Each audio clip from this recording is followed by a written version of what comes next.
చిరంజీవి గారు లాంటి అన్నయ్య ఉండి, నేను సక్సెస్ఫుల్ అయిన యాక్టర్గా ఉండి, ఖుషి తర్వాత వరుసగా విజయాల తర్వాత కూడా ఒక జానీ అనే సినిమాని నేను డైరెక్ట్ చేసేది ఆడకపోయిన వెంటనే ఒక 5 రోజులు 10 రోజులు నెల రోజుల తర్వాత ఫస్ట్ షో పడింది, ఇది బాగలేదు అనగానే వెంటనే మొత్తం ఫైనాన్షియర్స్ డిస్ట్రిబ్యూటర్స్ అందరూ నా ఇంటి మీదకి వచ్చేసారు. మాకు డబ్బులు రావట్లేదు, ఇప్పుడు ఏం చేస్తామని.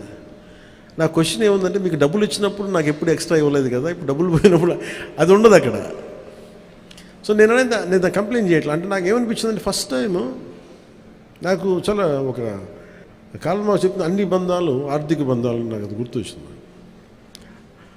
నేను ఆ రోజు మొత్తం నా రెమ్యునరేషన్ తీసుకోలేదు, ఇచ్చేసాను. నాకేమనిపించిందంటే ఒంటరితనం అనిపించాను. అంటే ఇప్పుడు ఎలా ఉంది అంటే, గత ప్రభుత్వం చేసిన ఒక దుర్మార్గాలన్నీ నేను చేసేసి అందరూ నిందిస్తుంటే నేను ఎంత బాధపడాలో, సినిమా ఫ్లాప్ అయితే నన్ను బాధపడమని అందరూ అలా చెప్తా ఉన్నాను.